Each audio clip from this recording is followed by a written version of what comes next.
Ok, ég heiti Emilía, ég heiti Nína og við erum með almenna kvíðaröskun. Það er eðlilegt að finna stundum fyrir kvíða. Allir upplifa stress og áhyggjur í daglegu lífi, til dæmis fyrir próf, íþróttakeppni eða þegar maður þarf að taka erfiðar ákvörðunir. Slíkur kvíði getur jafnvel verið gagnlegur því hann hjálpar okkur að vera einbeitari og undirbúin. Hjá sumum er kvíðinn hins vegar meiri og varir miklu lengur en eðlilegt. Það er talað um almenna kvíða eða almenna kvíðaröskun. Það þýðir að einstaklingur upplifir stöðugar og miklar áhyggjur sem eru ekki í réttu hlutfalli við aðstæður. Til dæmis getur manneskjan átt áhyggjur af daglegum hlutum eins og vinnu, peningum eða heilsu, jafnvel þó að sé engin sérstök ástæða fyrir því. Þessu endalausu áhyggjur hafa áhrif á daglegt líf hjá fólki.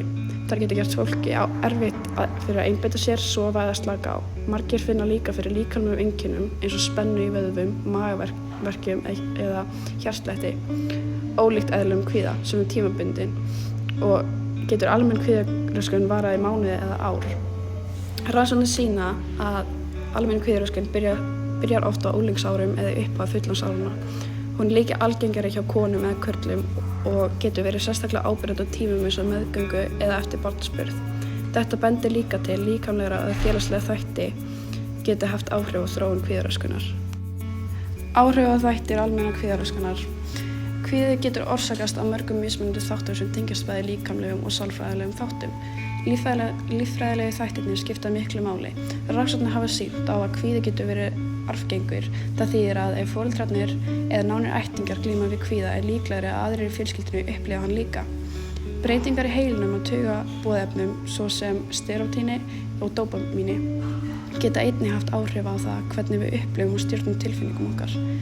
Einnig geta líkamleg veikindi eða breytingar eins og hormónabreytingar eða sjúkdómar í skjaldkirtil auki líkur á kvíða.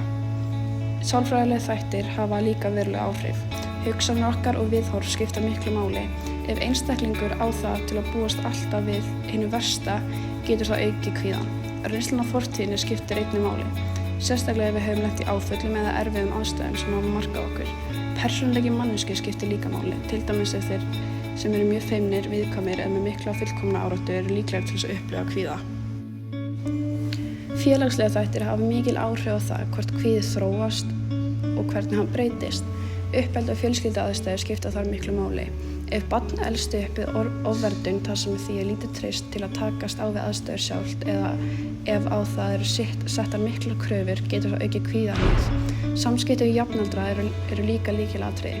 Einelti, samskiptaörðugleikar eða félagslega einangrun getur haft alvarlegar afleiðingar fyrir sjálfsmynd og öryggi barns eða ungmennis og þannig er ýtt undir kvíða. Menning og samfélag setja einnig væntingar sem geta skapað þrýsting, til dæmis kröfur árangur, útlit eða hegðun sem fólk er eftir með að standa undir. Umhverfisþættir geta líka átt stóran þátt í þróun kvíða. Langvarandi streita, hvort sem það er í skóla, vinnu eða einkalífi, hefur neikvæð áhrif á líkamann og hugann. Fjárhagserfiðleikar eða atvinnuleysi valda mikilli óvissu og áhyggjum sem geta þróast yfir í kvíðaköst. Ef þau vara lengi,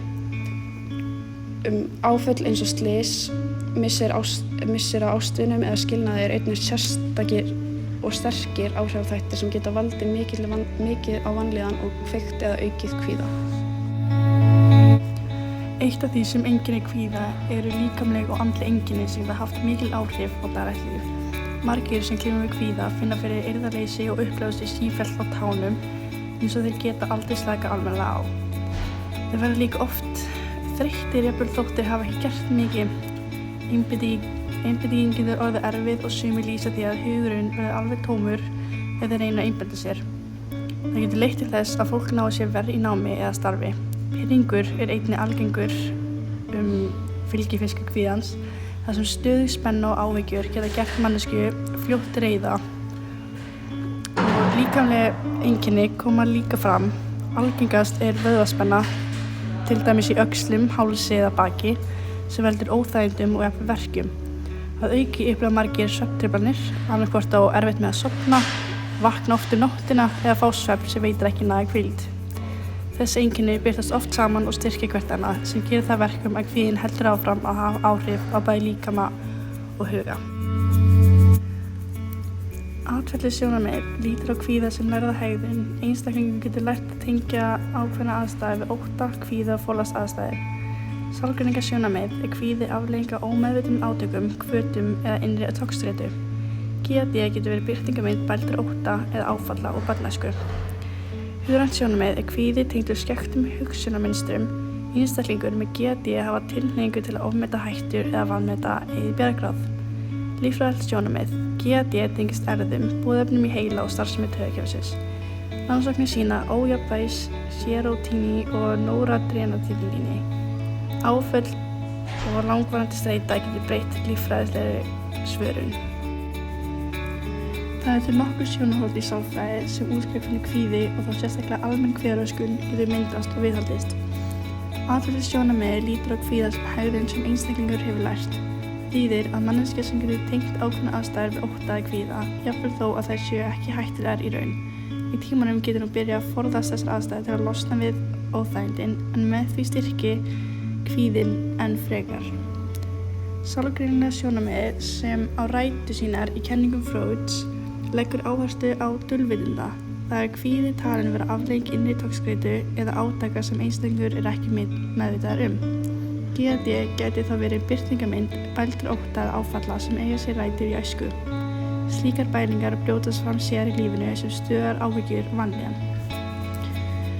Hugrænt sjónarmið leggur áherslu á hvernig hugsanir okkar hafa áhrif á líðan. Einstaklingur með GAD oft föst í skekktum hugsunarmynstrum, til dæmis með því að ofmeta hættur eða vanmeta eigin getu til að takast á við vandamál. Þetta veldur því að þeir upplifa stöðugt áhyggjur og sjá heiminn í neikvæðara ljósi en hann er í raun. Líffræðilega sjónarmið bendir á að GAD tengist einni erfðum, starfsemi heilans og taugakerfisins. Rannsóknir hafa sýnt fram á ójafnvægi taugaboðefnum eins og serótíni og nóradrenalíni hjá fólki með kvíða. Auk þess geta áföll og langvarandi streita haft áhrif á líffræðilega svörun líkamans, til dæmis hvernig hann bregst við streitu og spennu. Ryan Reynolds hefur talað opinlega með að glíma við kvíða. Hann segist að vera að hafa verið faðir hafi hjálpað honum. Það hafi gefið honum tækifæri til að sjá hvernig kvíðinn birtist í sjálfum sér og í börnunum og til að læra að nálgast hann með meiri skilning. Ryan Reynolds sýnir að kvíði er ekki bara eitthvað sem kemur fyrir aðra. Hann er birtingarmynd með ýmsum hætti, bæði líkamlegum og andlegum. Reynolds beitir ýmsum aðferðum til að mæta kvíðanum, bæði með hugrænum tækni og með því að opna sig um hann.